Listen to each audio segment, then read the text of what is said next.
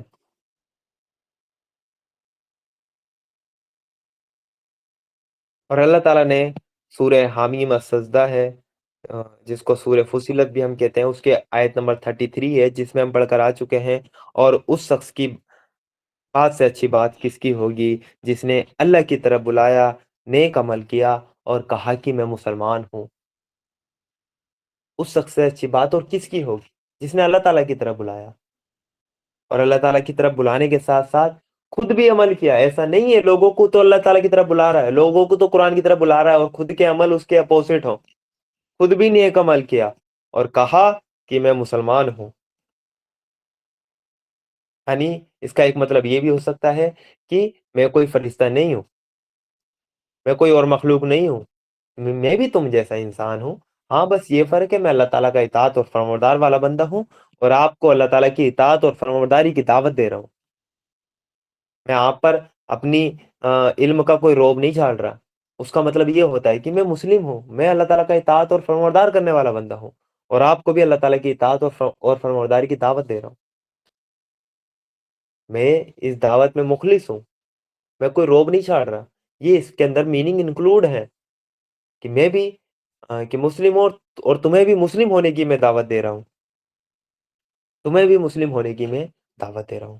تو اللہ تعالیٰ نے ہمارا پہلے کیا نام رکھا تھا؟ مسلم، لیکن لوگوں نے اللہ تعالیٰ کے دین کو بگاڑا، یہودیت بنا دی، عیسائیت بنا دی، صابیت بنا دی، اس کے علاوہ مشرکین جو ہیں انہوں نے الگ الگ مذاہب الگ الگ نام سے انہوں نے رکھ دیے، اور دنیا میں سینکڑوں مذاہب آج وجود میں آ چکے ہیں، جبکہ سب کو اللہ تعالیٰ نے مسلم کہا تھا کہ ان کے پاس جو پیغمبر آئے تھے انہوں نے ان کا نام مسلم رکھا تھا۔ یہ ان کی اللہ تعالیٰ کے پیغمبر آئے تھے، وہ جو تعلیمات دنیا میں لائے تھے ان کی بگڑی ہوئی شکلیں ہیں جو دنیا میں اتنے مذاہب آپ کو ملتے ہیں۔ اللہ تعالیٰ نے قرآن میں کہا ہم نے کوئی ایک قوم ایسی نہیں چھوڑی جس میں اپنا ڈر سنانے والا نہ بھیجا ہو، جس میں ہم نے پیغمبر نہ بھیجا ہو۔ ہم مانتے ہیں کہ ہندوؤں کے پاس بھی پیغمبر ہیں، ہم مانتے ہیں کہ چائنیز کے پاس بھی پیغمبر ہیں، سب کے پاس پیغمبر ہیں۔ اللہ تعالیٰ نے قرآن میں کہا ہے کہ ڈر سنانے والا۔ اب ضروری نہیں ان پیغمبروں کا ذکر اللہ تعالیٰ قرآن میں ہی کرے، قرآن میں صرف 25 پیغمبروں کا ذکر ہے، ٹوٹل آپ گنیں گے اللہ کے رسول صلی اللہ علیہ وسلم کو انکلوڈ کر کے ٹوٹل 25 نام ہے قرآن میں۔ ان کے علاوہ 1,24,000 پیغمبر ہے، وہ کہاں ہیں؟ تو اللہ تعالیٰ نے ہر قوم میں ایک نبی بھیجا ہے، ڈر سنانے والا بھیجا ہے، اور اس قوم نے ان کی تعلیمات کو بگاڑ کر اپنے الگ الگ دھرم بنا لیے، اپنے الگ الگ ریلیجن بنا لیے۔ جیسے نوح علیہ السلام ہے جو کہ پہلے آدم علیہ السلام کے بعد جو سیلاب آیا تھا اور نوح علیہ السلام اس میں اپنے ساتھیوں کے ساتھ بچے تھے، تو ہم دیکھتے ہیں کہ نوح علیہ السلام کا ذکر ہمیں ساری کتابوں میں ملتا ہے، ہندوازم میں ملتا ہے، ہمیں نوح علیہ السلام کی نوحہ کے نام سے ذکر ملتا ہے ہندو اسکرپچر میں، اور زیادہ تر اسکرپچر میں نوح علیہ السلام کا ذکر ہے، ان کی کہانی موجود ہے۔ تو اس سے کیا بات ثابت ہوتی ہے کہ پیغمبر ہر قوم میں آئے ہیں، لیکن انہوں نے اس کی شکل بگاڑ دی۔ آج آپ یہودیوں کو دیکھ کے آپ کو لگتا ہے کہ یہ کبھی مسلم تھے؟ ان کے پاس بھی وہی تعلیمات آئی تھی جو ہمارے پاس ہے۔ کیا آج آپ کو عیسائیوں کو دیکھ کے لگتا ہے کہ یہ مسلم تھے؟ ان کے پاس بھی وہی تعلیمات آئی تھی جو ہم پر ہیں، لگتا ہے؟ تو ایسے ہی ہندوؤں کو دیکھ کے آج ہمیں نہیں لگتا؟ کیا مشرکین مکہ کو دیکھ کے اس دور میں آپ کو لگتا تھا کہ یہ پہلے مسلم تھے؟ ان پر بھی وہی تعلیمات تھی، وہی توحید، وہی رسالت، وہی آخرت کی تعلیمات ان پر تھی جو کہ ہم پر ہے۔ کیا لگتا تھا ان کو دیکھ کر؟ وہ تو بت پرست ہو گئے تھے۔ تو آج ہندوؤں کو دیکھ کر بھی ہمیں نہیں لگتا کہ ان کے پاس کہاں ہوگی تعلیمات؟ ان کے پاس بھی آئی تھی، انہوں نے بگاڑ دیا، تو الگ الگ دھرم وجود میں آ گئے، الگ الگ نام لوگوں نے رکھ دیے، لیکن اللہ تعالیٰ نے صرف ایک نام رکھا تھا، مسلم، اللہ تعالیٰ کا فرمانبردار۔ اور اس قرآن میں بھی، یعنی پہلے بھی تمہارا نام مسلم تھا، اور اب اللہ تعالیٰ کہہ رہے ہیں اس قرآن میں بھی تمہارا یہی نام ہے۔ اس قرآن میں بھی اللہ تعالیٰ نے تمہیں مسلم کہا ہے، جیسے کہ سورہ حمیم السجدہ کی آیت میں نے آپ کے سامنے ابھی رکھی تھی۔ جس نے اللہ تعالیٰ کی طرف دعوت دی اس سے اچھی بات اور کس کی ہوگی؟ جس نے اللہ تعالیٰ کی طرف بلایا، نیک عمل کیا اور کہا کہ میں مسلمان ہوں، مسلمان ہوں، یہ کہا اس نے۔ تو اس قرآن میں بھی تمہارا یہی نام ہے۔ اس سے کیا بات ہمیں پتہ چلی کہ ہمیں آج خود کو مسلم ہی کہنا ہے، ہم مسلم کے علاوہ کوئی اور نام اپنا نہ رکھیں۔ کوئی اور نام رکھیں گے تو پھر کہ نیا عقیدہ اور نئی وہ رسم اور نیا دین ہم وجود میں لے آئیں گے اگر ہم نے مسلم کو چھوڑ کے اپنے الگ نام رکھے۔ اور جیسا کہ ہوا ہے، اللہ تعالیٰ نے تو مسلم نام رکھا تھا، لیکن لوگ کہتے ہیں کہ نہیں میں تو بریلوی ہوں۔ آپ کون ہو؟ میں بریلوی ہوں۔ آپ کون ہو؟ میں دیوبندی ہوں۔ آپ کون ہو؟ میں اہل حدیث ہوں۔ آپ کون ہو؟ میں شیعہ ہوں۔ اللہ تعالیٰ کہہ رہے ہیں تم مسلم ہو، اور افسوس کی بات تو تب ہوتی ہے کہ جب لوگ ہم سے پوچھتے ہیں کہ آپ کون ہیں تو ہم کہتے ہیں مسلم ہیں، تو ان کا جواب ہوتا ہے پلٹ کر کہ تو میں کیا ہندو ہوں؟ ہم بھی مسلم ہیں۔ تو بھائی مجھے کیا اعتراض ہے؟ آپ بھی مسلم رہے، میں بھی مسلم ہوں۔ نہیں، آپ کا فرقہ کیا ہے؟ بھائی میرا فرقہ وہی ہے جو اللہ کے رسول کا فرقہ تھا۔ ان کے فرقے کا نام بتا دو، میں اپنے فرقے کا نام بتا دوں گا۔ نہیں، آج کون سا فرقہ ہے؟ آج کون سا فرقہ ہے؟ مجھے کیا کرنا ہے آج کے فرقے کا جان کے؟ میں اسی جماعت کا آدمی ہوں، میں اسی گروہ کا آدمی ہوں جس گروہ کے اللہ کے رسول صلی اللہ علیہ وسلم اور صحابہ کرام کی جماعت تھی۔ میں تو انہی سے جڑا ہوا ہوں۔ میں اپنی بات رکھوں گا تو اللہ کے رسول صلی اللہ علیہ وسلم سے اور صحابہ کرام سے رکھوں گا، یہ میرا عقیدہ ہے۔ آپ اپنی بات رکھیں، وہاں سے رکھیں، تو ہم دونوں کی باتیں میچ ہوں گی، ہماری لڑائیاں نہیں ہوں گی۔ لیکن آپ رکھیں گے اپنے بابا کی بات اور میں رکھوں گا صحابہ کرام کی بات، تو آپ اڑے ہوئے ہیں کہ میں اپنے بابا کی بات مانوں گا اور میں صحابہ کرام کی بات تو چھوڑ نہیں سکتا. تو پھر ہم میں کلیش ہوگا، لڑائیاں ہوں گی، پھر جدال ہوگا، اور پھر لاسٹ میں یہی ہوگا کہ بھائی تمہارا دوسرا فرقہ ہے. تو ہمارا کوئی فرقہ نہیں ہے. اللہ تعالیٰ نے ہمارا نام مسلم رکھا ہے. ہم قرآن پر ایمان رکھنے والے لوگ ہیں، اللہ کے رسول صلی اللہ علیہ وسلم کی سنتوں پر چلنے والے لوگ ہیں. اور جو بات بھی اللہ کے رسول سے ثابت ہو، قرآن سے ثابت ہو، صحابہ اکرام کی پوری جماعت سے ثابت ہو. صرف ایک صحابہ اکرام کو نہیں مانتے، ہم تمام کے تمام صحابہ اکرام کو مانتے ہیں. ہم اہل بیت کو مانتے ہیں. جو بات ان سے ثابت ہو، جو بات خلفائے راشدین سے ثابت ہو، ہم ان سب باتوں کو مانتے ہیں. ہم ان سب باتوں کو مانتے ہیں. تو یہ ہے، انہوں نے اپنا نام مسلم تھا. صحابہ اکرام کہ کیا اپنے آپ کو کیا کہتے تھے؟ کیا کسی فرقے سے جوڑتے تھے؟ خود کو مسلم کہتے تھے. مسلم کہتے تھے. تو ہم بھی خود کو مسلم کہیں گے. اگر ہم نے اپنا نام چینج کیا، فرقے وجود میں آئیں گے.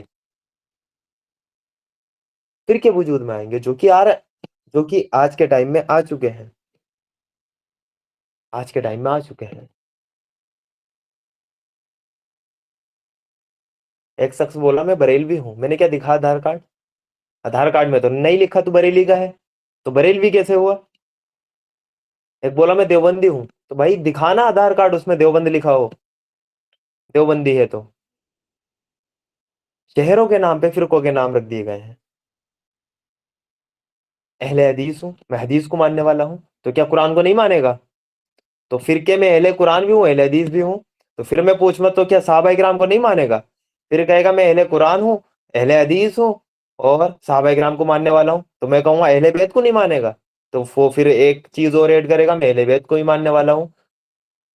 تو پھر میں کہوں گا کہ چاروں خلفائے راشدین نے جو قانون بنائے ان کو نہیں مانے گا. پھر وہ اس کو بھی ایڈ کرے گا.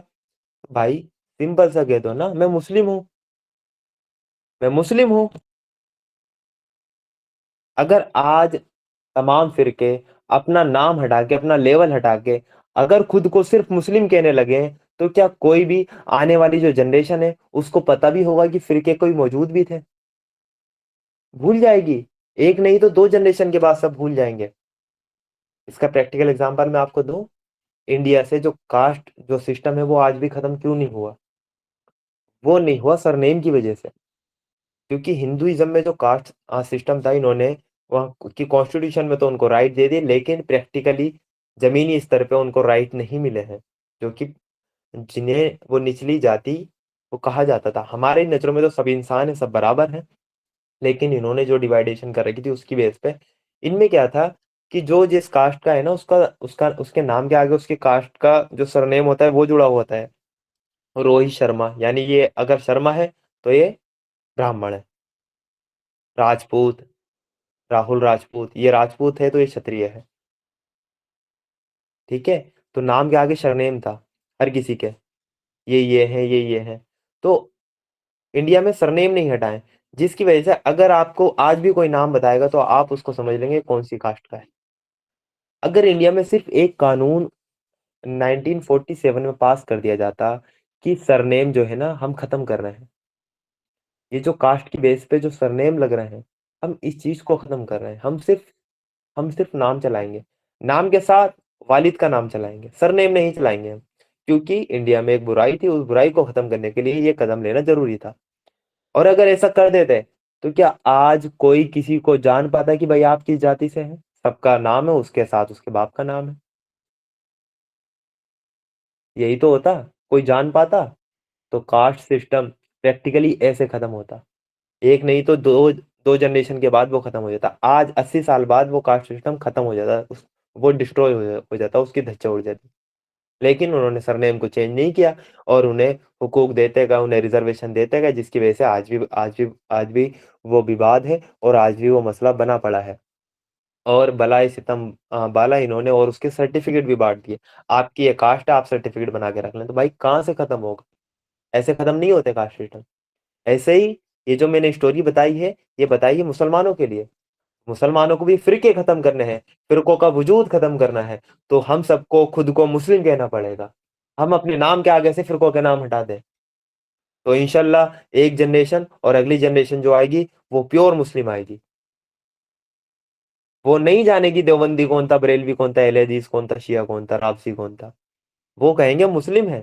آپ کی جو بات قرآن حدیث صحابہ کرام سے ثابت ہو، اہل بیت سے ثابت ہو، ہم اس کو مانتے ہیں، ہم اللہ تعالیٰ کے اطاعت اور فرمانبردار بندے ہیں، یہ آپ خود کو کہیں، لیکن ہم یہ فرقوں سے نکلنا نہیں چاہتے، اور الٹا وہ حدیث ہمارے سامنے رکھ دی جاتی ہے جس میں اللہ کے رسول صلی اللہ علیہ وسلم نے کہا ہے کہ میری امت میں اگر بنی اسرائیل میں 72 فرقے ہوئے تھے تو میری امت میں 73 فرقے ہوں گے، اور اس میں سے ایک جنتی ہوگا اور باقی سب جہنمی ہوں گے۔ یہ حدیث یہ فرقے والے لوگ استعمال کرتے ہیں، اور یہ اپنے خلاف حدیث اپنے ہی دلیل کے طور پہ استعمال کرتے ہیں، یہ حدیث رکھ دیں گے۔ اب آپ اور ہم سے کہتے ہیں کہ آپ بتائیے، اللہ کے رسول نے یہ بات کہی کہ میری امت میں 73 فرقے ہوں گے، اور آپ کہہ رہے ہو کہ فرقے کی مت بناؤ۔ اگر نہیں بنانے تو اللہ کے رسول نے 73 فرقوں کی حدیث کیوں بتائی؟ اللہ کے رسول نے بات کہی ہے تو ہوگی نا، تو اس لیے ہمیں تو کوئی نہ کوئی فرقہ رکھنا پڑے گا، اور ہمارا فرقہ جنتی ہے۔ ان سے کہو گے کہ اچھا تمہارا فرقہ بن گیا، تم وہ 72 میں سے ہو جو جہنمی سب کے سب، تو کہیں گے نہیں نہیں نہیں، ہم وہ 73 والے ہیں جو جنت کا، وہ صرف ایک ہی فرقہ وہ ہمارا ہے۔ ہر فرقے کا یہی دعویٰ کہ وہ 73واں جنتی فرقہ میں ہی ہوں، سب کا یہی دعویٰ۔ یہ حدیث انہی کے خلاف تھی، انہوں نے حدیث کو سمجھا ہی نہیں، انہوں نے حدیث کو پڑھا ہی نہیں، بس انہیں حدیث کا ایک ٹکڑا بتا دیا گیا اور اسی کو لیے پھرتے ہیں۔ انہی سے پوچھ لو نا، ان کے عالموں سے بھی پوچھ لو جو اس حدیث کو کوٹ کرتے ہیں، بھائی یہ حدیث پوری پڑھ کر سنا دو، چاہو ایک دن کا وقت ہے، پوری پڑھ کر سنائی نہیں جائے گی ان سے۔ اس حدیث میں اللہ کے رسول صلی اللہ علیہ وسلم ایسا وارننگ اس امت کو بتا رہے ہیں، وہ بتا رہے ہیں کہ تم بنی اسرائیل کے پیچھے پیچھے نہیں چلنا، تمہارا بھی وہی حال ہوگا جو پچھلی قوموں نے کیا ہے، جو اہل کتاب کر چکے ہیں۔ اہل کتاب میں سے اگر کوئی، تم ان کے پیچھے پیچھے چلو گے یہاں تک کہ 42 در 42، ان میں سے ایک جو ریگستانی چھپکلی ہوتی ہے، اس کے جو سرنگ ہے اس کو بولتے ہیں گو، اس کی جو سرنگ ہوتی ہے نا، اس کو کہ اگر تم میں سے کوئی اس کی سرنگ میں بھی گیا ہو، یعنی کہ گو کی سرنگ میں بھی گیا ہو، جو کہ بڑی چھپکلی ہوتی ہے، تو میری امت بھی ان کے پیچھے پیچھے اسی کے اندر جائے گی۔ اگر بنی اسرائیل میں سے کسی شخص نے، کوئی بدبخت نے اپنی ماں کے ساتھ جنا کیا ہوگا، تو میری امت میں سے بھی کوئی شخص اٹھے گا جو اپنی ماں کے ساتھ جنا کرے گا۔ یہ وارننگ دے رہے تھے اللہ کے رسول صلی اللہ علیہ وسلم۔ اور یہ حدیث بھی، جو یہ فرقوں والی حدیث ہے، یہ بھی وارننگ کے طور پہ ہے کہ اگر بنی اسرائیل میں 72 فرقے ہوئے تھے تو میری امت میں 73 ہوں گے، اور تم ایسا نہیں کرنا۔ اس حدیث میں یہ بات انکلوڈ تھی، تم ایسا نہیں کرنا، یہ وارننگ دے رہے تھے۔ لیکن اگر وہ پھر بھی نہ مانے تو سامنے والے سے آپ کہیں کہ اچھا چلیں ٹھیک ہے، اللہ کے رسول نے کہا 73 ہوں گے تو ہوں گے، یہ تو پریڈکشن ہے، یہ تو قیامت کا علم ہے، انہیں تو پتا قیامت سے پہلے ہونے ہیں۔ اس حدیث میں یہ کوئی کہا گیا ہے کہ تم بنانے لگی ہو؟ اس حدیث میں یہی تو کہا ہوں گے، ہو جائیں گے، بھائی ہمارا کوئی رول نہیں ہے اس میں، ہم تو ختم کرنے کی کوشش کریں گے۔ بھائی قیامت کے نزدیک جنا کاری عام ہو جائے گی، جنا پھیل جائے گا، تو اس کا مطلب کوئی شخص یہ کہے کہ بھائی میں تو جنا کروں گا، اللہ کے رسول نے کہا قیامت کے نزدیک پھیل جائے گا، تو بھائی تجھ سے کوئی کہا تو کرنے لگی ہے، تو ہو جائے گا آٹومیٹک؟ یا تجھ سے کہہ دیا کہ بھائی تو مطلب کہ جنا کری ہے، میری پریڈکشن کو پورا مطلب کہ تم کری ہو؟ اچھا یہ ایسے نہیں مانتے، یہ ایسے مانتے ہیں۔ ان لوگوں سے کہو اچھا جی یہ حدیث آپ لائے ہیں کہ آپ فرقے کا نام اس لیے یوز کرتے ہو، ان سے کہو اللہ کے رسول صلی اللہ علیہ وسلم نے ایک بات اور کہی ہے کہ بروز قیامت عورتیں ایسے کپڑے پہنیں گی کہ برہنہ نظر آئیں گی، یعنی ننگی دکھیں گی، وہ کپڑے پہننے کے بعد بھی ننگی پھریں گی۔ تو میرے بھائی اللہ کے رسول نے یہ بھی کہا ہے کہ قیامت کے نزدیک ایسی عورتیں ہوں گی جو ایسے کپڑے پہنیں گی کہ جس میں ان کا جسم دکھے گا۔ تو آپ اپنی ماں کو، اپنی بہنوں کو ایسا لباس پہنائیے، اور اللہ کے رسول کا حکم ہے، یہ تو ہو نہیں ہے تو آپ کیوں نہیں پہناتے؟ تو وہ خود کہے گا، خود جواب دے دے گا کہ اللہ کے رسول نے یہ کوئی کہا کہ پہنانے لگی ہو، وہ تو کہا کہ ہو جائے گا، لیکن ہمیں تو نہیں کہا۔ تو میرے بھائی یہی بات تو اتنی دیر سے سمجھا رہا تھا، اللہ کے رسول نے یہی تو کہا ہے 73 فرقے ہو جائیں گے، یہ کوئی کہا کہ بنانے لگی ہو، بنانے لگی ہو؟ اچھا فرقے کا مطلب کیا ہوتا ہے؟ عربی میں فرقہ کہتے ہیں جو جیسے ایک درخت ہے، ایک پیڑ ہے، اس پہ سے اگر ایک جو پتا ہے وہ ٹوٹ کر گرا، یعنی وہ اس درخت سے ہٹ گیا، وہ ہے فرقہ۔ وہ درخت فرقہ نہیں ہے، فرقہ وہ ہے کہ جس نے پھوٹ ڈالی، جو ٹوٹ کے الگ ہوا، جو تفرقے میں پڑ گیا۔ اللہ تعالیٰ نے سورہ